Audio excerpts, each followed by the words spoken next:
Alors, déjà, je voulais te remercier, Nyadong, parce que si je me suis investie dans cette association, c'est parce que, je te l'ai expliqué, on s'est rencontrés un peu par hasard, et pas un vrai hasard, parce que c'est une amie commune qu'on a, qui est là-bas au fond.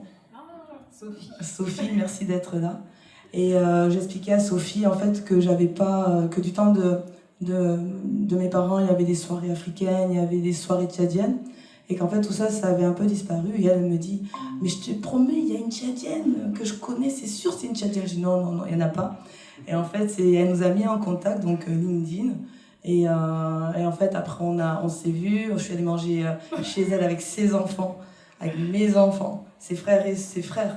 Et pour manger la boule et le gombo comme le faisait ma mère du temps de son vivant. Et c'est là qu'on a un peu partagé en fait nos histoires. Et quand elle m'a parlé de son association, je me suis dit je vais m'investir parce qu'en fait c'était le projet de ma mère qui voulait créer un orphelinat, en fait une structure pour pour éduquer les femmes et les enfants. Et malheureusement elle n'a pas pu le mettre en place parce qu'elle est décédée. Et du coup je me suis dit, on avait fait un peu une parodie d'ivrogne avec mes frères et sœurs en disant, en fait, elle avait des terrains au Tchad, donc on s'est dit on va y aller et on va continuer le projet de notre mère. Mais en fait, en 10 ans, en fait, on y allait une fois, donc c'est très compliqué de mettre un projet comme ça quand vous n'allez pas dans ce pays. Et voilà, moi je suis vraiment une tchadienne de ressources, mais j'ai vraiment une culture française. Donc c'est très difficile de comprendre là-bas les mécanismes. Et c'est pour ça que je me suis dit que c'était plus simple de t'accompagner. Et parce que voilà, j'adore ce que tu fais. Et, je te remercie pour toutes ces filles à qui tu donnes cette possibilité d'éducation. Alors, mon parcours, c'est ça? Eh oui.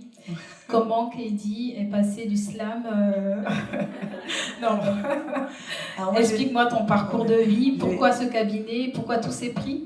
Ouais. Quel est ton cheminement? Alors j'ai vraiment deux volets. Donc je suis ancienne sportive de haut niveau. J'ai fait du handball avec ma soeur qui a dû partir. Et j'étais assez forte. Et en fait, j'ai fait du handball parce que je voulais être avec ma soeur. Et on m'a dit que j'étais forte et qu'on allait me donner d'argent pour pouvoir jouer à la baballe. Donc je me suis dit, il n'y a pas de souci, je prends. Et ça m'a permis d'étudier en fait et vraiment de permettre à ma mère, en fait, qui nous éduquait seule avec 5 enfants, de moi avoir de frais, tout simplement. Donc moi, c'était très stratégique. Et je pouvais m'acheter des choses qu'elle ne pouvait pas... Voilà, une vraie stratégie qu'elle ne pouvait pas nous offrir. Alors j'ai fait un bac philosophique parce que j'adorais la lecture, voilà. Et donc, mais j'ai pris option maths parce que je suis une vraie matheuse. Et j'adorais aussi la physique, la biologie, etc. Et en fait, au niveau de mon parcours de sportif, je me suis gravement blessée il y a 20 ans. Et j'ai fait une rupture du tendon d'Achille qui m'a permis vraiment de passer de l'autre côté de la barrière, c'est-à-dire au niveau du soin. Et je me suis dit, waouh, c'est trop génial, je vais devenir une soignante. Mais à la base, j'avais fait moi j'ai un cursus, j'avais fait STAPS, donc j'avais fait une double maîtrise, entraînement du sport et management du sport, parce que je voulais créer des infrastructures éducatives et sportives dans des pays en voie de développement. Donc j'étais déjà dans un côté très ONG, donc d'aide, et je voulais vraiment permettre à des pays africains, quel que soit le pays, d'avoir accès en fait à des enfants, d'avoir accès à la culture. Je m'étais dit que le sport était un bon biais. Et donc j'ai créé une association qui s'appelait Sport à 2, donc j'avais 20 ans donc à l'université de Dijon, et pas toute seule. Et du coup, j'ai repris mes études en kinésithérapie. Et derrière, il me manquait en fait de la connaissance, je pense. Et donc, j'ai repris mes études en ostéopathie. Donc ça, c'est mon côté scientifique. Après, je le dis comme ça, moi, je ponds les prix. C'est-à-dire que c'est facile. En fait, non, c'est vrai en plus. Non, mais j'adore, je suis passionnée. Donc, je suis passionnée par l'instruction, donc par les... J'aime apprendre en fait, donc du coup c'est facile pour moi d'écrire et d'essayer d'être excellent dans ce que j'écris. Donc vraiment j'ai cette capacité d'écriture parce que je vais toujours chercher le plus loin possible, et je suis aidée aussi autour de moi par ma famille qui corrige mes écrits pour que ça soit encore plus excellent. derrière ça, donc j'ai ce parcours un peu scientifique. Et je suis une vraie, je dis une philosophe, c'est-à-dire je suis une artiste. Voilà, donc je bosse comme ça en tant que thérapeute. Donc ceux qui savent, pas forcément avec cette coiffe, mais plutôt avec un béret. Mais je me suis dit, mais je vais pas bosser avec des crocs et un tablier blanc toute ma vie quand je bosse 10 heures par jour. Donc je bosse vraiment habillée en civil, donc comme ça. Et j'essaie de sublimer les personnes qui sont autour de moi. Donc j'ai créé une méthode en fait. Donc les gens me disent que je suis danseuse, mais je suis pas danseuse. Donc je suis pas chanteuse, je suis pas danseuse. Je chante, je danse, j'écris. C'est ma façon moi de me soigner.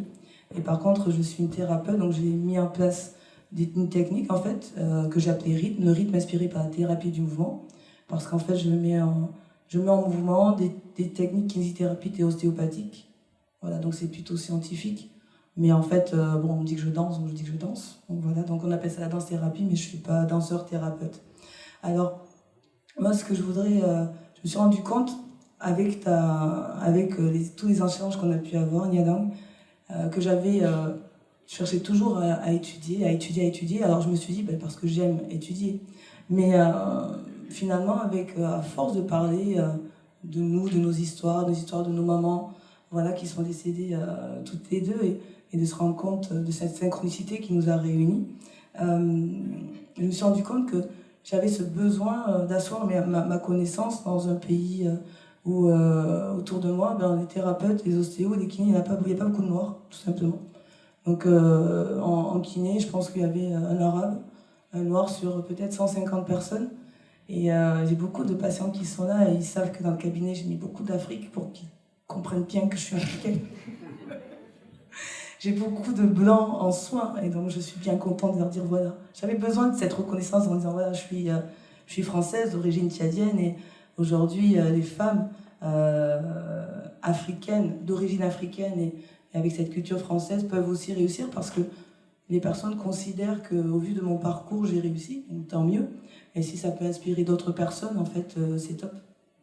Donc je ne sais pas si j'ai répondu. Tu vois, je dis souvent, et c'est vrai, je suis 21 plus 1 dans ma tête. Je ne suis pas schizophrène pour autant. Mais je réfléchis beaucoup. C'est du tout, Kaidi. Merci. Alors j'ai quand même une question.